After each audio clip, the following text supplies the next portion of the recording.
Who are you and what do you make? Okay, all right. Rob Fischer, and I'm the winemaker for Valravn Wines. Valravn was a concept and a brand that started back in 2014 as an homage to old vines infidel throughout Sonoma County, and started there and really took off as a brand. And since we've expanded to other varieties, Cabernet, Chardonnay, and Pinot Noir that are really true expressions of Sonoma County. We thought it all kind of coincides with what we consider our journey throughout Sonoma County, and it's a really special place here in terms of the geological diversity and what you can grow.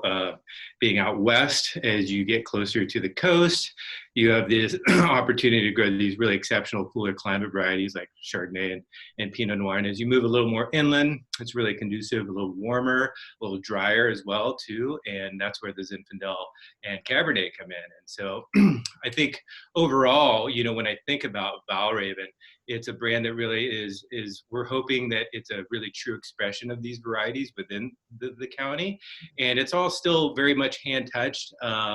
This is all small lot stuff that Meredith, my assistant winemaker, and I are completely entrenched in throughout harvest and in the vineyards as well too. And I think over the years, just working with so many different growers throughout the county, really kind of distilling what we've learned and with the vineyards and the growers, and now Valravn as it stands is this really kind of anchored with this great kind of team of people that we're working with that we really align with philosophically, and they're just sites that we think are really phenomenal that we've always wanted to work with. And it's really kind of a partnership with our vineyard partners and our winery partners as well, kind of throughout too. So that's a little bit about Valravn. So what makes it different? What is what distinguishes Valravn from, whatever other brands might be out there? Well, yeah, I think that it starts with the sites, and we're lucky enough to work with these growers, and these are growers that in 2018, where it was a vintage, it was slightly bigger. It was an opportunity to kind of get in and tiptoe into some of these vineyards that had a little extra fruit, and so that allowed us to really get in on a grander scale in 19 and 20 as well too.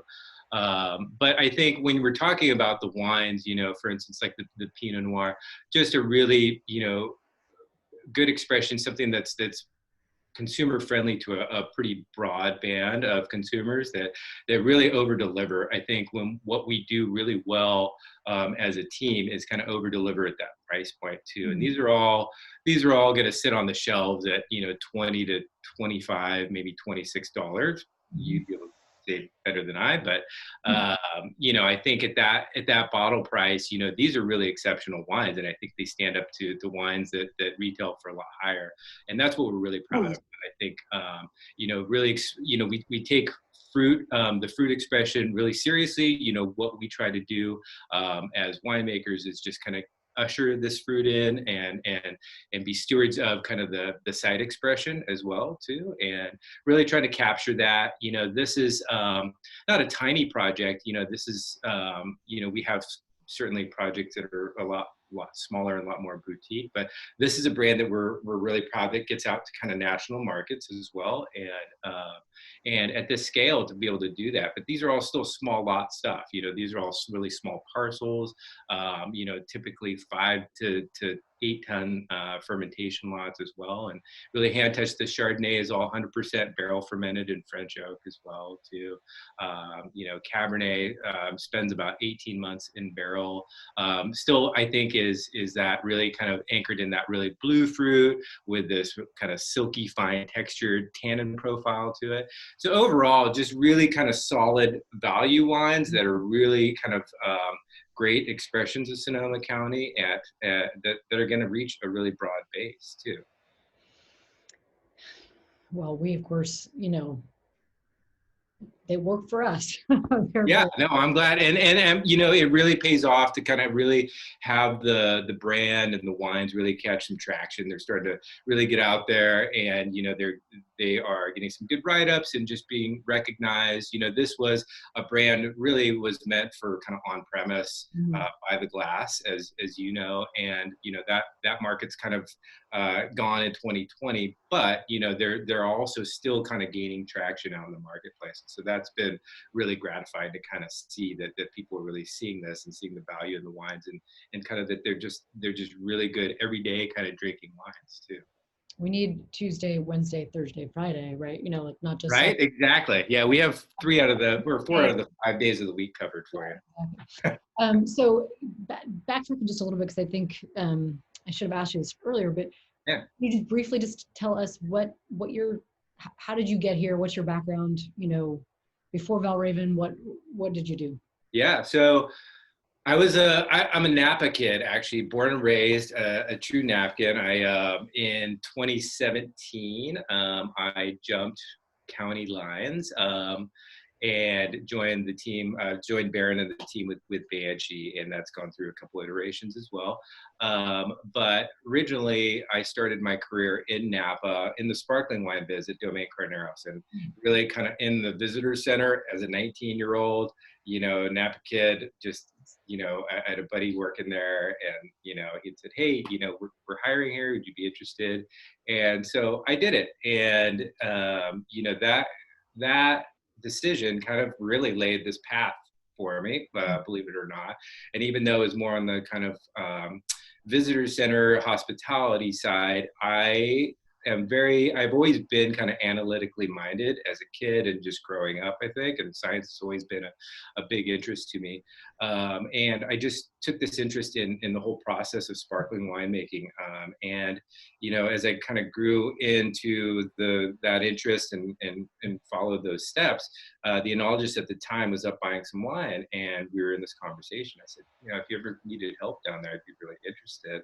And she came back a couple of days later and said, hey, you know, we're looking for this harvest position with, you know, this harvest lab tech, if you're interested. And I jumped right on it. I knew nothing at the time about, you know, real kind of science lab kind of technique or any of that. And Teresa was kind enough to really take me under her wing and show me everything. And so that was, I think I'm a Virgo. I like these kind of like being very methodical and having procedures and steps, as it turns out.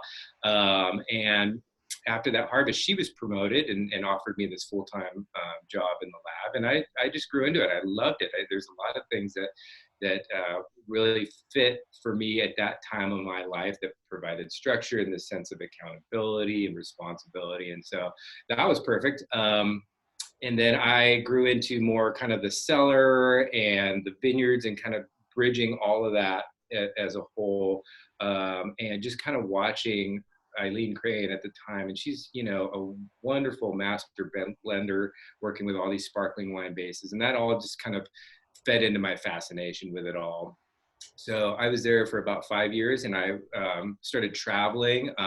The other kind of side of it that I found really enjoyable is that this conduit to kind of travel and see new places. So I started working harvest. You know, went out to New Zealand and worked a harvest as well too. And that when I came back, I kind of decided that this was going to be the path that I was going to take in my immediate future, and so I committed to finishing my education. And so I went down to Fresno State, and I'm a Bulldog, and got my degree down there. What was appealing with that is that they had their own student run winery as part of the program as well too. And I just really at that time, you know, Napa is a beautiful place, and I've come to appreciate it as an adult for sure. But growing up there, you know, back in the 80s, you know, it was just time for me to kind of get out and kind of spread my wings. Of course, I picked the armpit of California to go to school at. No offense to anybody from Fresno, but at the time, you know, it's just kind of a rough spot. But that was fine. I really enjoyed it. The program was great. Made a lot of friends, and I to this day, we're all still really, really tight as well too. And we have this kind of tight knit community, and we're really proud. You know, I mean, you know, everybody talks about Davis and all this, but this Fresno State kids, we're out there, and it's a pretty good group of alumni as well too.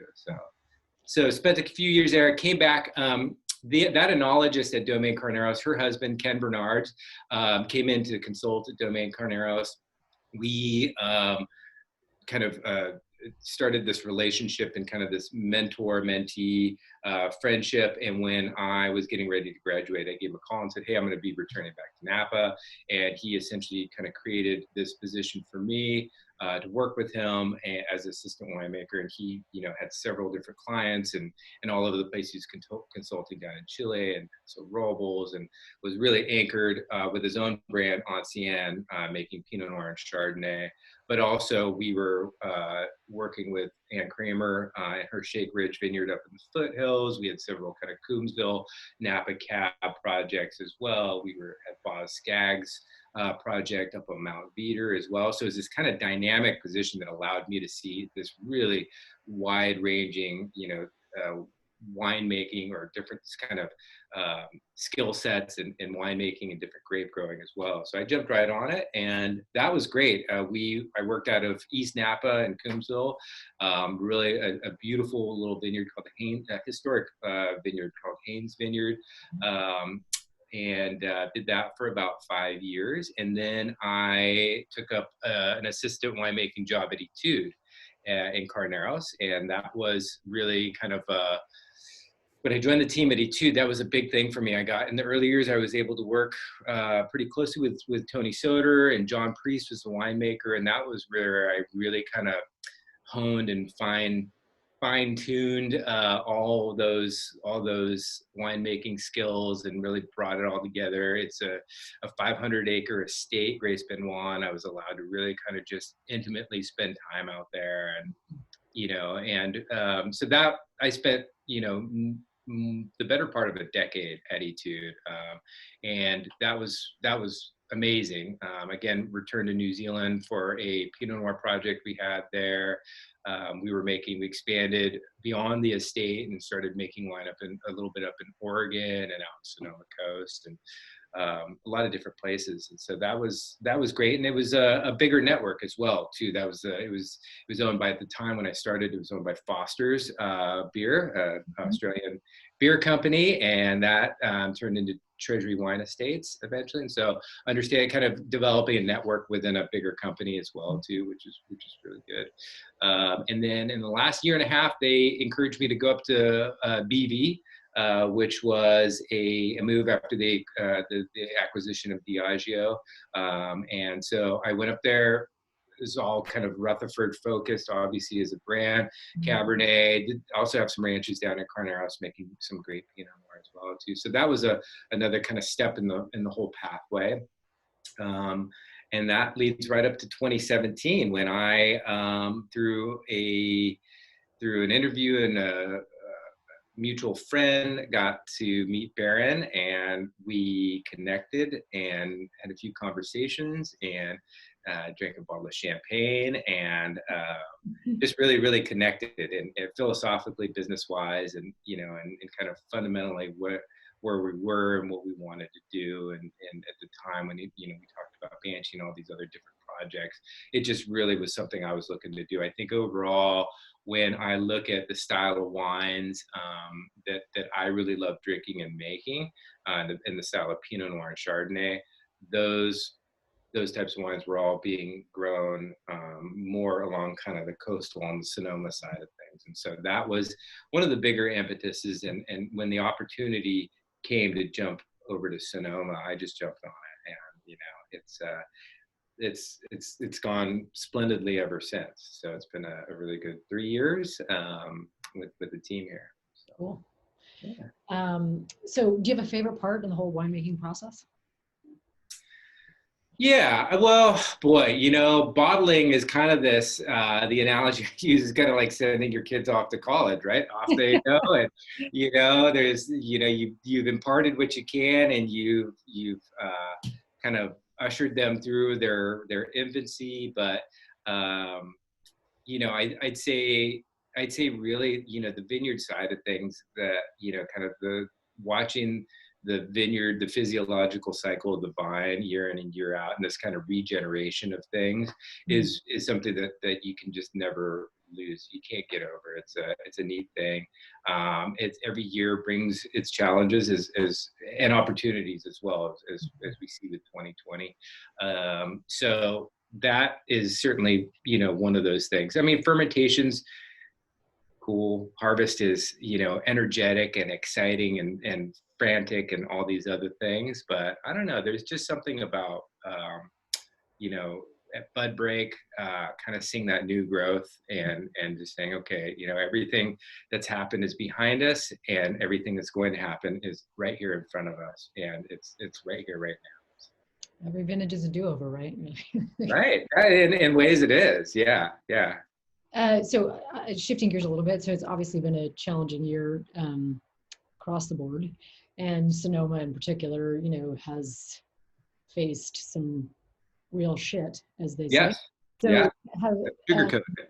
yeah, personally, has there been anything, any hobby or anything that has helped you kind of manage your stress levels during this year? Well, you know, I'm honing my macrame and my decoupage and all those other things that everybody else is doing. Doing a little baking, listening to some music, some Netflix.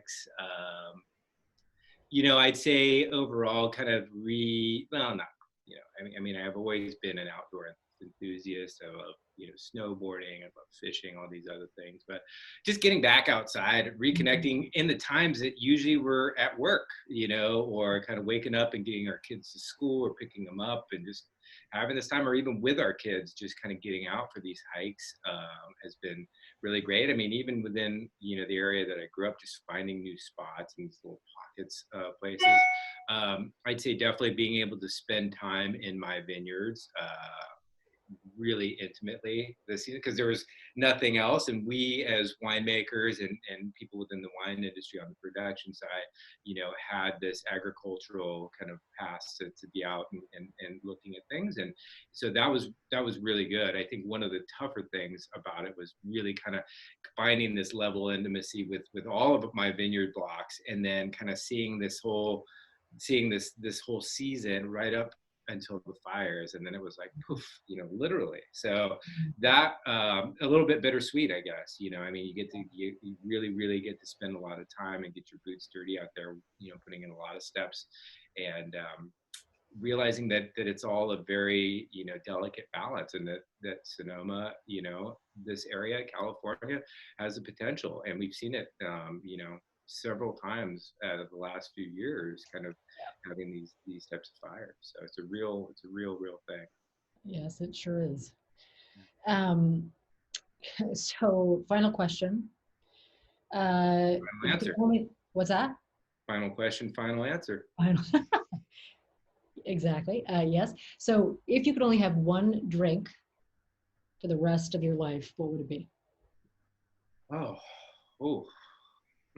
Doesn't have to be wine. Doesn't, you know, there's no parameters, whatever you want. Okay. It could be lemonade, I guess, if you're that kind of. Well, okay. Yeah. I mean, in kind of COVID times, like, are we talking about like, well, okay. So I'd have to say champagne is kind of a glass of champagne, bottle of champagne, magnum of champagne is kind of my universal acquiesces kind of all situations. Is probably it. That said, my cocktail of choice is typically a martini. And Negronis are just so damn good, you know, have their place in everything. So that's a tough question. But overall, I'd say champagne will bridge, makes a lot of situations better, makes a lot of good situations that much better. So I don't know. And you can use different glasses, you know? Absolutely. It's versatile. It's fun. It's bubbly. It kind of brings out the best in people. It's festive. It's social. There's just a lot of wonderful things about it. So true. I can't argue with you. Okay, well, I really appreciate it. Thank you for taking the time. And anytime, Liz.